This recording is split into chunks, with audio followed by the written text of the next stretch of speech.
bukid po dyan sa Taklak. Kaya natin. Dito po tayo. Wow!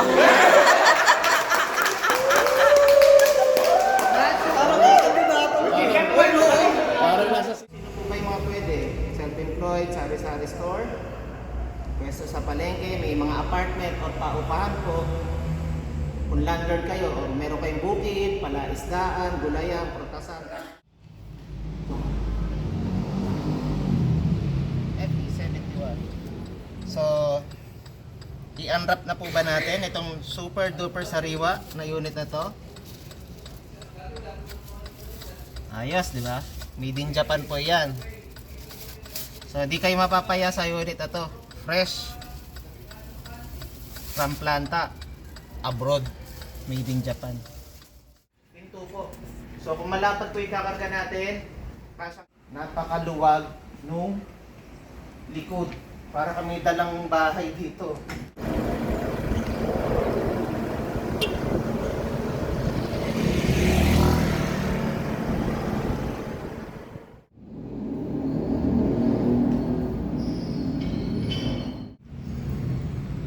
Hi mga ka-in-house, kamusta po kayo dyan? So, i-share po namin sa inyo ang ating brand new Fuso Cutter FE71. So, Paskong-Pasko na po. Ready na po ba kayo? So, ito po, share ko lang sa inyo. Ito po yung mga best-selling na Fuso Cutter na most requested na body type. So, meron po tayo ng utility van, rescue vehicle, tapos ito, telecom and drop site. So, meron din tayong dump truck tsaka aluminum van. So nga pala, habang kayo po ay patuloy na nanonood dyan, huwag nyo kalimutan mag-like at subscribe sa aking channel. So mamaya po, isi-share ko sa inyo ang ating brand new Fuso Cutter FE71 na dual aircon na utility van or yung tinatawag nating FB body. Ito po yung mas pinalaki at mas pinalakas pa po na truck na galing sa hugis na L300. So multi-purpose po ito. So truck performance, truck power, pero sigtipid ng class 1. Kasi ang bayad lang po niya sa toll gate, parking space at sa expressway, class 1 category. Pero pwede mo ikarga at gawing function at trabaho sa kanya, truck na kargahan. So maya-maya po, i-share ko sa inyo. Okay po? So advance Merry Christmas at Happy New Year sa inyo mga kayo. Sa akin channel. So eto, bagong dating po ito, Fuso Cutter FE71. So ayan, wala pang kulay yung salamin niya. Kukulayan pa lang po bago po i-release. Ayan, bagong bago po yan. Fresh. From planta. Made in Japan. O yan. So ayan, nilalagyan na ng kulay ni Kuyang. Yung salamin, magkakakulay na. Makikita nyo may transition yan. Ano? So pagka yung unit po kasi talaga bago i-release, usually ho, pagdating niyan galing Japan, wala pa talagang kulay yung salamin. At ito yung susi, ayan, nakabalot pa. Bagong bago po yan. So, yan, fresh from planta abroad. So, mamaya, tatanggalin po natin yung balot ng steering wheel. At yan, may mga nakasil pa ho yung yung mga handles at manibela. So, ito yung susi lagay natin dito. So mamaya i-cover natin ulit pagka ayan fully nakulayan na siya at natin. Fresh from made in Japan po yung unit na yan. So ikutan po natin na mabilisan. So fortunately napakapalad natin, meron tayong L300 po dito tsaka Fuso Cutter. So at least meron tayong preview sa kung ano yung size difference nila, taas, lapad at laki tsaka capacity.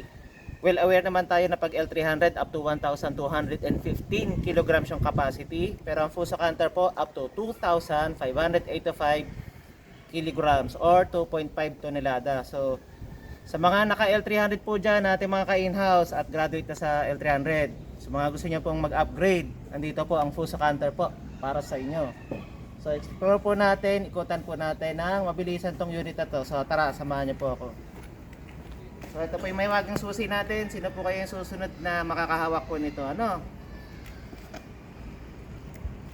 So nandito po tayo sa driver side. Yan, naka Euro 5 na po yan. So sa lahat po ng diesel na truck po, siya po yung isa sa may pinakamalinis na emission. So kung yung iba po, Euro 4, una po muna sila mape-phase out or malalaos bago po itong Euro 5. So ito po yung isa sa pinakamalinis at pinakabagong diesel technology po natin. So napakaganda ng emission niyan. Tapos ito po. Advance Merry Christmas mga ka-in-house. Sa kaya ito magandang sabit.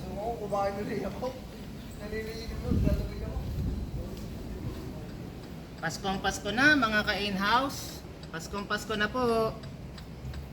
Bagay ba? Ayos, di ba? So napaka-fresh at sobrang brand new ng unit na to. So nandito tayo ngayon sa ating Fuso Canter, brand new Fuso Canter 11-footer na FE71. So i-unwrap na po ba natin itong super duper sariwa na unit na to? Ayos, di ba? Made in Japan po 'yan. So hindi kayo mapapaya sa unit na to. Fresh from planta abroad. So ayan. So bagong-bago po yung unit natin. FB body po ito. So lahat po ng pinto naka-power na. Power window, power door lock, power steering, lahat power na po. Tapos ayan, may bulsa po dito at madali pong umakyat at bumaba dahil meron po siyang foot assist po dito. May side step po dito sa cabin. Ayan. Tapos yung ano po natin, yung gulong, matataba po yung tornilyo. So pag mabigat ang karga, kaya-kaya po ng Fuso Canter po natin yan. Naka-tubeless na rin siya na naka-bridge to. Tapos ito po yung likod niya. Bale, 11-footer po ito, no? 11-footer po yung body. So marami po tayong may sasakay at may kakarga po dito. So ayan. Dito po sa likod, harap at likod, naka-tubeless tires. Matataba po yung tornilyo. So hindi po madaling mabangal or madamage ang ating gulong. Hindi po siya basta, di ba may ibang truck parang gulong ng jeep? Yung gulong, ito po talagang gulong talaga ng truck. Tapos, ito po, lahat ng wheels naka-mudguard na po. Tapos dito po tayo sa likod. Ayan. Napakaluwag nung likod. Para kami dalang bahay dito. May sasakyan ka na, may truck ka na. May extra bahay kapag napakalaki po ng unit na to, ang luwag. Tapos pwede natin buksan ng agad yung pinto po. So kung malapad po yung kakarga natin, kasyang-kasya po yan at garantisado po tayo malalamigan. Nakita niyo po dun sa may kisame. Harap at likod po ng truck, napakaganda ng aircon cooling performance po natin kasi naka-dual aircon system tayo. Harap at likod, sigurado malalamigan. Tapos po ito, yung mga panggilid ng ating bintana po, meron tayong stainless na side railings ng window. So kung may mga importante tayong kargamento sa loob, hindi po siya basta-basta mananakaw. May hirapan yung magnanakaw kasi hindi siya magkakasya dito. Hindi nyo makukuha yung kargamento kasi may harang tayo ng napakatigas, napakakapal na stainless steel railing. At ayan po, kung mapapansin nyo, yung upuan po, purposely, may nakababa at meron din nakatiklop. Okay po, so nakikita nyo na mas mapapaluwag natin yung loob kasi natitiklop po yung mga upuan, left and right na itataas at na ibababa yung upuan. Pakadali lang po itiklop. So isasarado ko na po siya.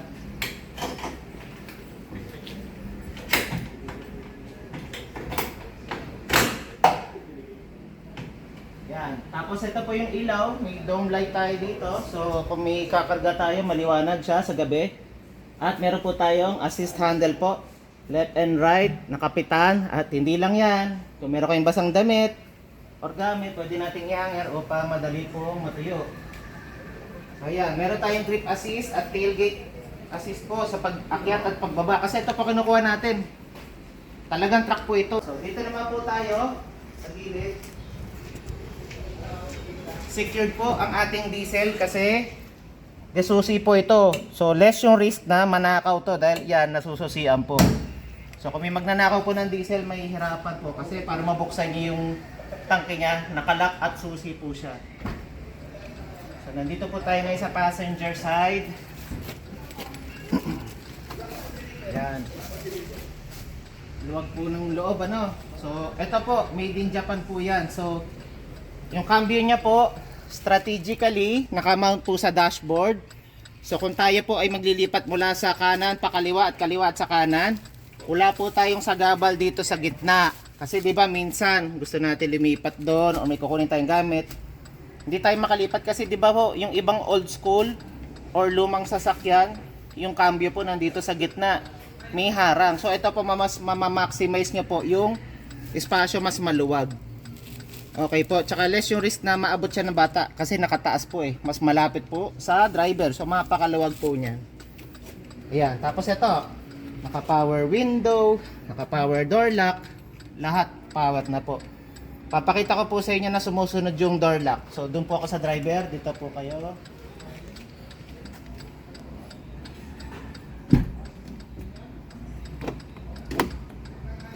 Nakita niyo po ba yung lock? Gumagalaw mag-isa. Kasi dito po ako sa driver, oh, nakakontrol pa siya. Oh. Yan, tingnan niyo po dyan. Yung lock, naka-auto lock na siya. Oh. Pag ginalaw ko sa driver, susunod din yung sa passenger. Ganon din po sa power window niya. Okay po.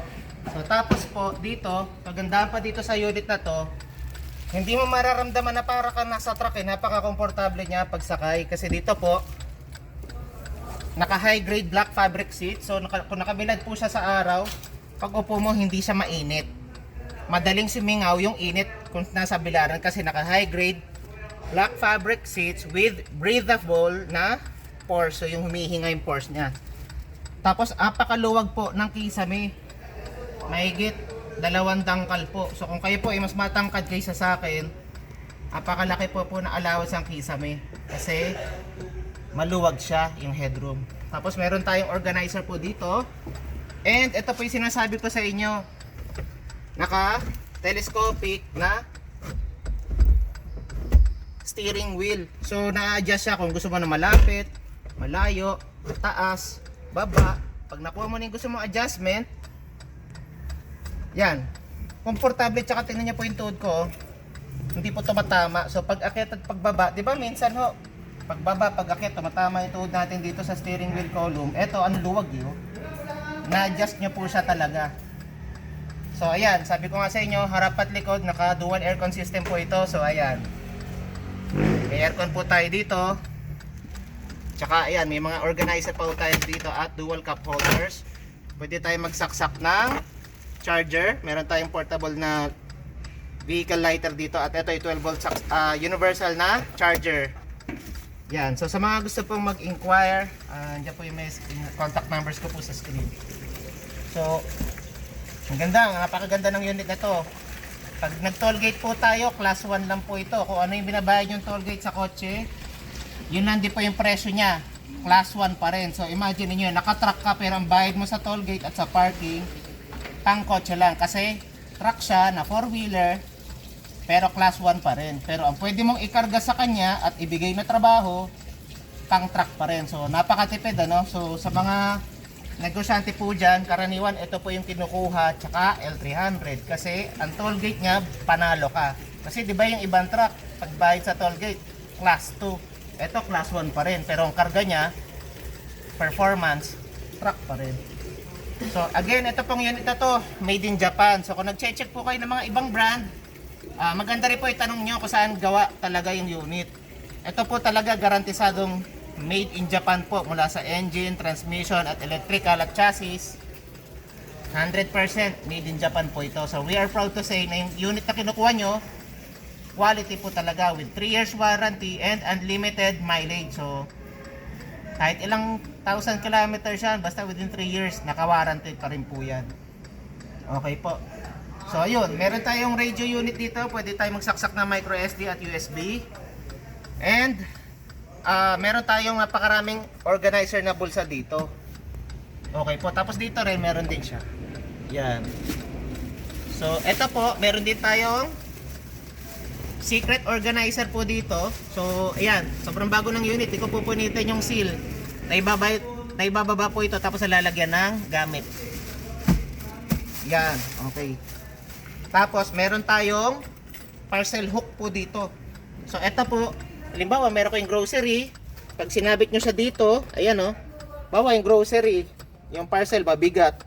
'Di ba? Minsan pag nagpreno tayo, tumitalapan yung grocery. Pag dito nyo siya sinabit, sigurado walang tapon kasi nakakawit siyang mabuti dito. Ang tigas nito. Oh. So na-imagine nyo na po kung parcel or grocery yung dala natin. Okay po.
Model.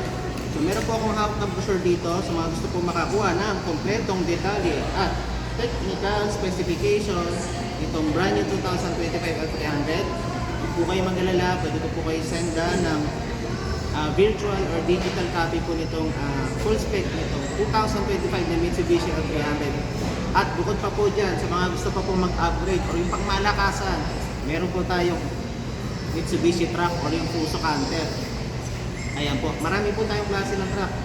So marami tayong pwede pagpilian. Meron po tayong 18-wheeler, meron po tayong 10-wheeler, 6-wheeler, 4-wheeler, 18-footer, 20-footer, 11-footer, at marami pang iba. So again, sa mga gusto po mag-abot ng in-house financing, meron po tayong digital form, pwede po ito isend sa inyo. Ready po natin yung mga requirements. Again, wag po kayong mag-alala sa mga kulang sa requirements.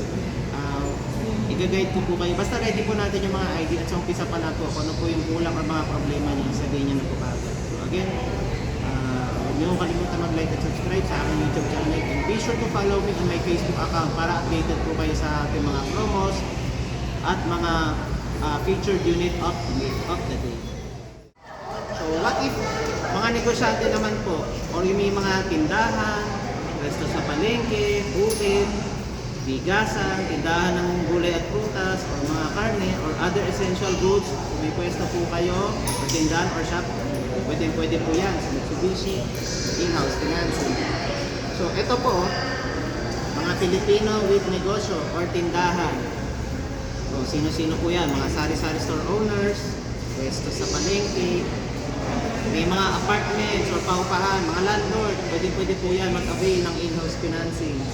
Bukid, palaisdaan, or taniman ng gulay at prutas, or kahit anong legal na negosyo, or tindahan at servisyo.